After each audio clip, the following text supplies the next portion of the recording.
سبھی راہ تو تسکین میں ڈھل جاتے ہیں، غم سبھی راہ تو تسکین میں ڈھل جاتے ہیں، جب کرم ہوتا ہے حالات بدل جاتے۔ سیدنا خواجہ قطب الدین بختیار کاکی رحمۃ اللہ تعالیٰ علیہ کی بارگاہ کے جو امام اور شاہ امام مفتی مختار اشرفی چشتی صاحب، جو بارگاہ سرکار خواجہ قطب الدین بختیار کاکی رحمۃ اللہ تعالیٰ علیہ، جن کا غلام شمس الدین التمش جو غلام تھا اور اپنے سرکار خواجہ قطب الدین بختیار کاکی کے خدموں میں بیٹھا کرتا تھا، خواجہ قطب الدین بختیار کاکی کی بارگاہ سے وہاں کا غلاف مبارک حضرت الحاج ڈاکٹر شاہ خلیفہ ادریس احمد خادری صاحب کو یہ پیش کر رہے ہیں۔ نعرے تکبیر، نعرے رسالت۔ ہو کرم کرم آقا، ہو کرم کرم آقا، ہو کرم کرم آقا، ہو کرم کرم آقا، غم سبھی راہ تو تسکین میں ڈھل جاتے ہیں، غم سبھی راہ تو تسکین میں ڈھل جاتے ہیں، جب کرم ہوتا ہے حالات بدل جاتے ہیں، جب کرم ہوتا ہے حالات بدل جاتے ہیں۔ اس میں احمد کا وظیفہ ہے ہر ایک غم کا علاج، اس میں احمد کا وظیفہ ہے ہر ایک غم کا علاج، لاکھ خطرے ہوں اسی نام سے ٹل جاتے ہیں، جب کرم کرم آقا، ہو کرم کرم آقا، ہو کرم کرم آقا، ہو کرم کرم آقا، آپ کے ذکر سے ایک کیف ملا کرتا ہے، آپ کے ذکر سے ایک کیف ملا کرتا ہے، اور جتنے بھی ہیں اسرار وہ کھل جاتے ہیں، جب کرم ہوتا ہے حالات بدل جاتے ہیں، جب کرم ہوتا ہے حالات بدل جاتے ہیں، اپنی آغوش میں لے لیتا ہے جب ان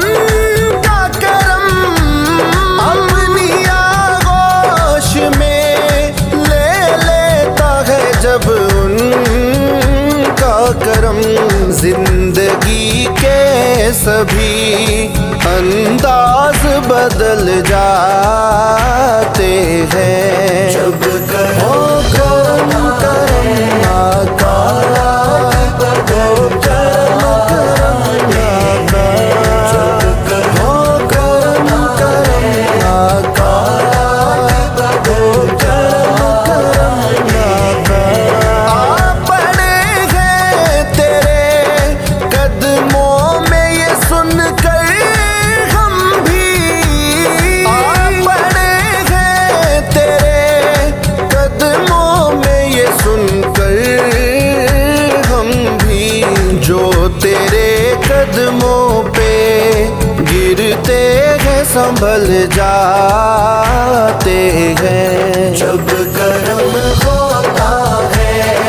حالات بدل جاتے ہیں، جب کرم ہوتا ہے حالات بدل جاتے ہیں، آپ کو کعبہ مقصود مانو خالد آپ کو کعبہ مقصود ہی مانو خالد آپ کے در پہ سب ارمان نکل جاتے ہیں جب کرم کرم کرم آقا او کرم کرم آقا او کرم کرم آقا او کرم کرم آقا ہم سبھی راہ تو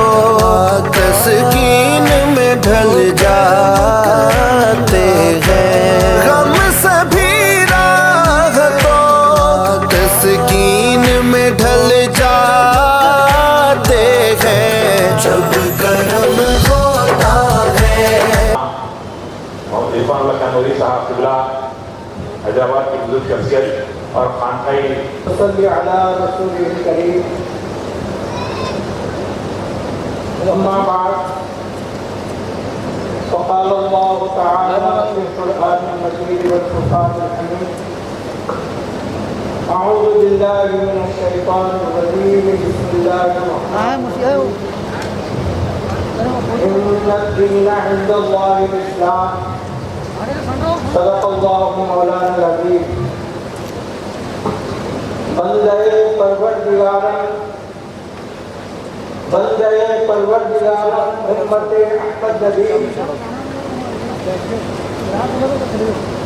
دوست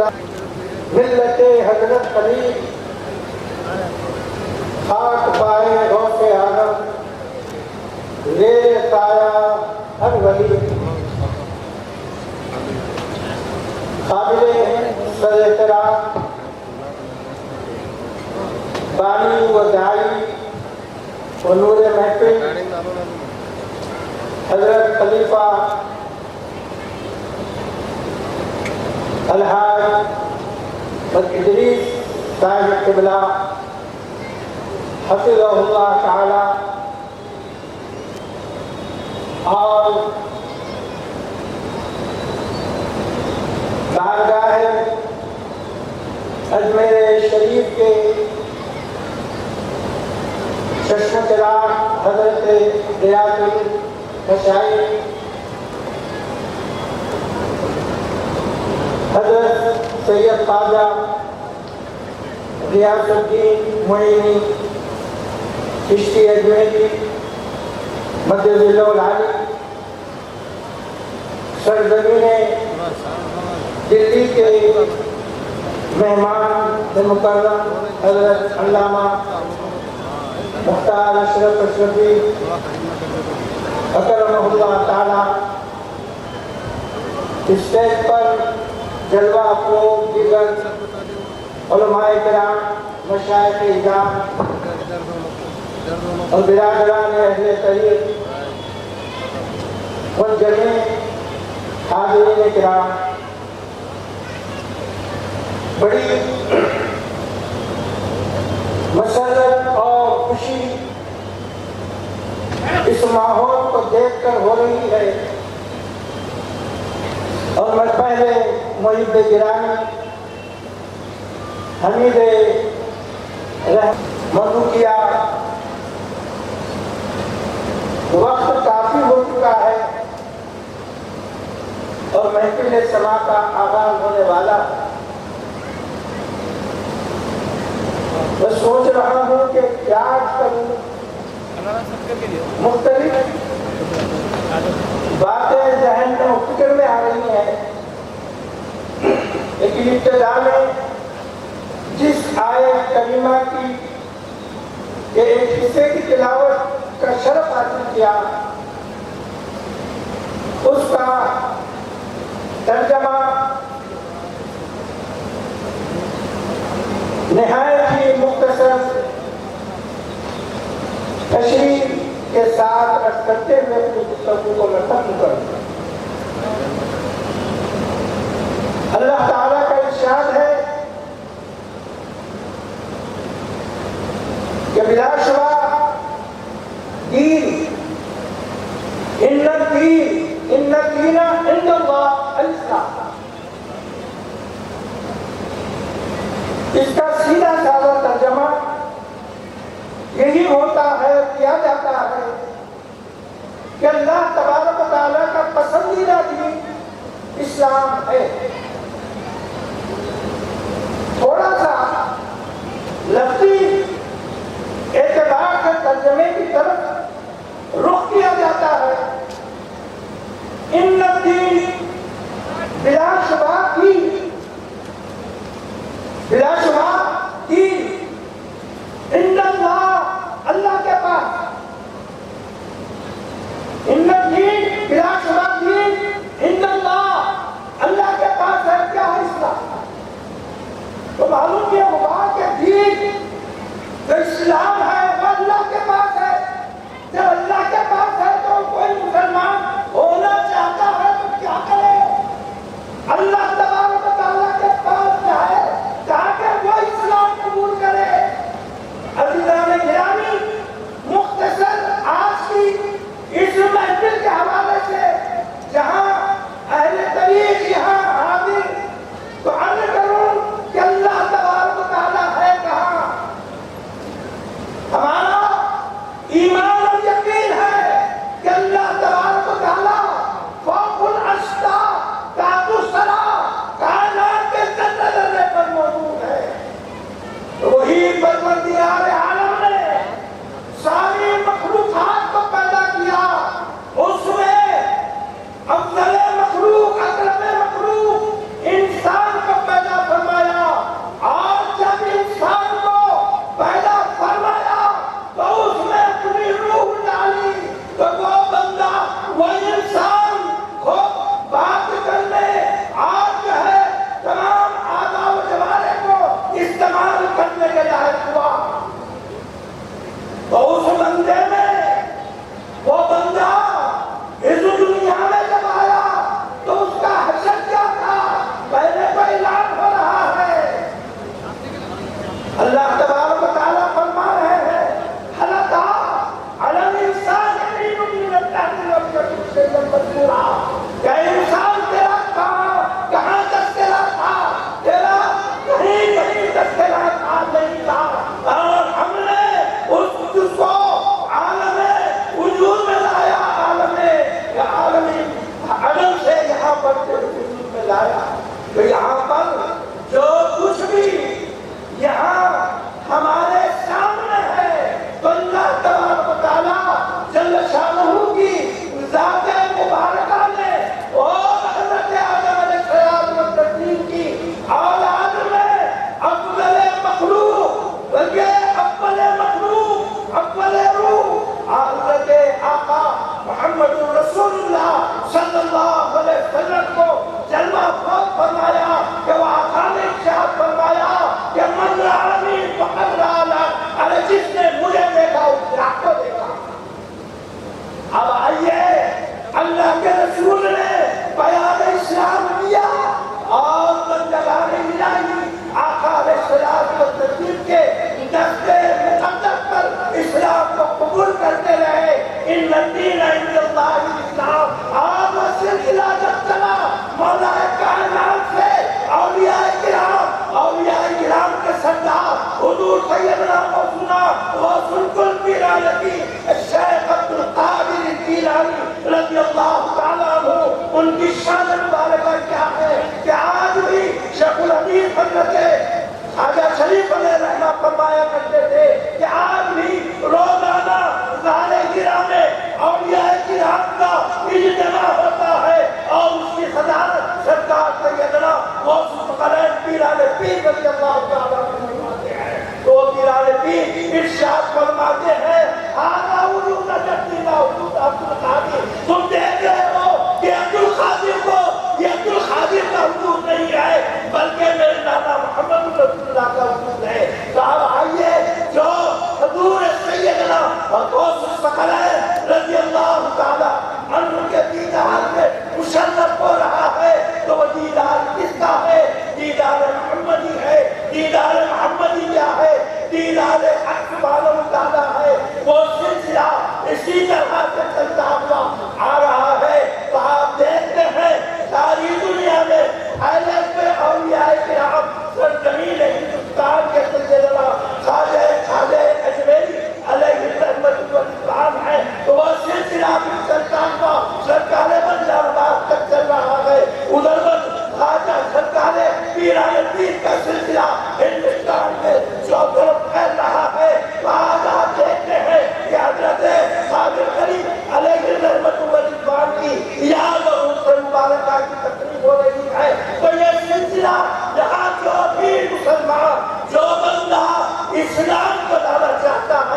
ہو جاتی ہے۔ اللہ تبارک و تعالیٰ کی یاد مختلف انداز میں ہوا کرتی ہے۔ کبھی آپ نے اللہ کی تسبیح کی ہے، اور کبھی آپ نے نعت پاک کو سنا ہے، کبھی آپ نے قرآن مجید کو سنا ہے، کبھی آپ نے سما کے ذریعے سے اللہ تبارک و تعالیٰ کی یاد کی طرف آتے ہیں۔ سما کا موسم ہے، سما کے تعلق سے ایک بات کرتے ہوئے اپنی گفتگو کو میں ختم کرتا ہوں کہ حضرت داؤد علیہ السلام کا دور مبارکہ، حضرت داؤد علیہ السلام خیر پڑ گیا، بارش نہیں ہو رہی ہے اور تمام لوگ پریشان ہیں پانی کے لیے۔ لوگ جا کر وہاں راہب سے پوچھتے ہیں کہ آخر بارش نہیں ہو رہی ہے، بارش کی یہ پریشانی کیوں ہو گئی ہے، یہ عذاب انسان کے 12 کا کیوں ہو چکا ہے؟ تو اس راہب نے کہا واقعہ یہ ہے کہ آثار مبارکہ کا جو تابوت سکینہ ہے، جس میں مقدس ترین تبرکات ہے، جس کے اندر مقدس ترین آثار مبارک ہے، اور اس کی توہین کرتے ہوئے لوگ اس پر کچرا کوڑا ڈال دیے ہیں، جس کی وجہ سے یہ عذاب نازل ہوا ہے۔ تو میں نے کہا کہ کیا کرنا چاہیے؟ اس راہب نے کہا کہ دیکھو، کرنا یہ ہے کہ تم لوگ اس کو یقین نہیں کر رہے تھے، تو آپ نے کہا کہ اگر میری بات کو یقین نہیں کرتے تو ایک سانڈی اونٹنی جو بغیر جوتی ہوئی ہے اس کو لاؤ اور جو ہے اس کو چھوڑ۔ جب وہ اونٹنی کو لا کر حضرت داؤد علیہ السلام کے اشارے حکم سے ایمان سے چھوڑا گیا تو وہ اونٹنی چلتی چلی اور جا کر جہاں کوڑا کچرا پڑا ہوا تھا وہاں جا کر سجدے ہو گئی۔ جب وہ سجدہ کرنے لگی سب لوگ حیران ہو گئے کہ یہاں سجدہ کر رہی ہے اونٹنی، یہ کیا معاملہ ہے؟ تو حضرت داؤد نے کہا کہ واقعہ یہ ہے کہ اسی مقام پر، اسی جگہ پر جب توہین ہو رہی ہے، جب تمام سامان کو، تمام کچرے کو وہاں سے نکالا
وعلى آله وأصحابه أجمعين.